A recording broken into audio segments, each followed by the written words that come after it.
Hi everyone, welcome back to the channel. Today, we're going to talk about a good old fan favorite. That's right, we're talking about Lapis today. You can do it, Divine One! Underdogs always find strength when they need it most. Trust me! She's one of the loyal retainers of Prince Elchris of Brodia, which, from a story perspective, makes her pretty darn average. That being said, Lapis is a competent fighter, and despite her small stature, is capable of going head-to-head on the front lines of combat. Lapis joins Alir during the events of Chapter 7, the Dark Emblem, together with Elchris and Citra. She's an easy recruit, as you automatically get her at the beginning of the chapter.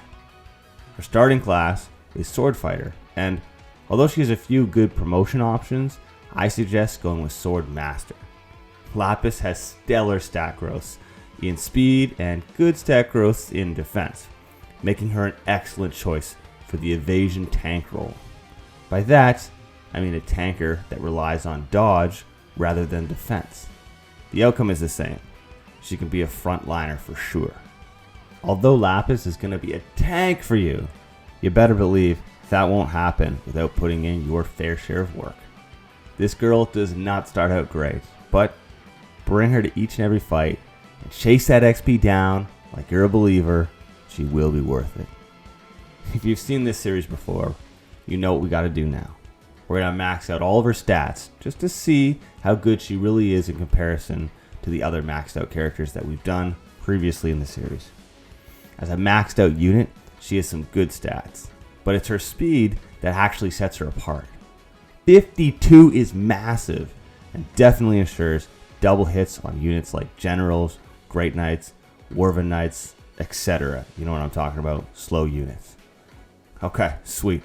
Now let's talk about her skills. Her personal skill is called Share Spoils. So if there's an ally within one space, this skill will grant plus 10 to hit and avoid at a cost of negative 10 to critical. To me, that's a fair trade. If you thought she was a good dodger based off of her speed, you just wait until you see her utilize this skill. She's going to be a beast. Her class skill is called Run Through. Oh my gosh, out of context, that is not a good look for her. But thankfully, this game takes that term in an entirely different direction. A positive one, I would say. It's used to attack an adjacent foe and to move to the tile behind them. So your unit is literally running through them and their tile to the other side. It doesn't cut your enemy in half like you would expect from an anime depiction, but it can prove useful here and there. Alright, next up, let's inherit some skills. Right, we have two spots, but I actually have quite a few suggestions here. You could use Perceptive Plus, Sword Agility 5, Alacrity Plus Plus, Avoid Plus 30, or Canter Plus. I mean, I always throw Canter Plus in there. For the sake of this video though, I'm going to use Avoid Plus 30 from Marth and Sword Agility Plus 5 at a combined cost of 8,500 SP. I know that's expensive, but trust me, they're going to be so worth it on this character. These inherited skills will match super well with her personal skills and high stats. This is going to make her hit and avoid unbelievable.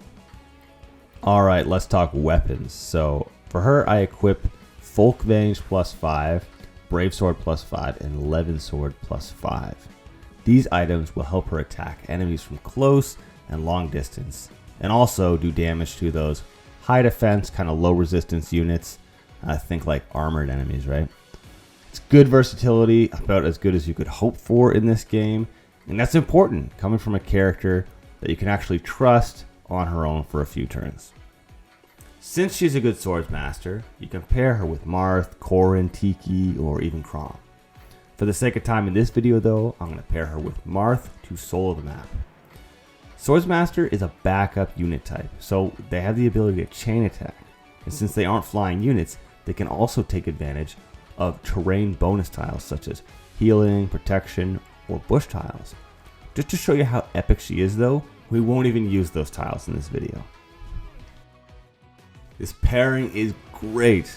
As you can see, she's extremely hard to hit, which makes soloing a map with her fairly easy actually. The one thing that I did notice though was she has a weakness to chain attacks. When enough enemies are around her, they'll get triggered, and mages also can be even more annoying, attacking from distance and triggering additional chain attacks. So they really add up in the end. My suggestion is go ahead and take out as many mages as you possibly can. Also, try not to allow her to get surrounded. Okay, so there we have it. You've heard her strengths, her skills, her weaknesses, and her preferred pairings. You've seen her solo a map. But are you sold on this character? Do you think she's worth your next run through? Well, I would love to hear the answer to that down in the comments. Thank you everyone for watching. I appreciate all the support. If you liked the video, please give it a like. And if you have any feedback for me on how to improve in the game or right here on YouTube, please let me know down in the comments. I'm always happy to hear that and try and improve. Hopefully I've earned your subscription today so that I can see you again in the next video. But for now, that's all I have. Have a great day.